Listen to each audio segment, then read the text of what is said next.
بدأت معركة ال 3000 يو اس تي تي. اليوم أعلنت بوتة الذرة عن مسابقة قيمتها 3000 يو اس تي تي. طبعا المسابقة بلشت من جديد، وهي مسابقة عبارة عن إضافات أصدقاء، والإضافات بسيطة جدا. يعني في ناس جابت منها 8 10 12 500 في 400 في، بس هي الجائزة لأفضل 100 لاعب. ومثل ما هلا رح فرجيكم إنه في ناس لساتها في المراكز الأولى 100. هي ترتيب الأدنى 8 إضافات.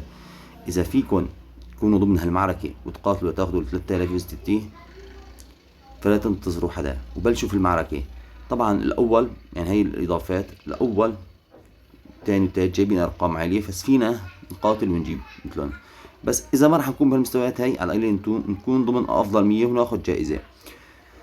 خلونا نبلش سوا ونبدأ المعركة. هي الإعلان عن المسابقة هي بسيطة جدا، يعني رح تكون مسابقة أنا برأيي قوية وبدها شوية شغل.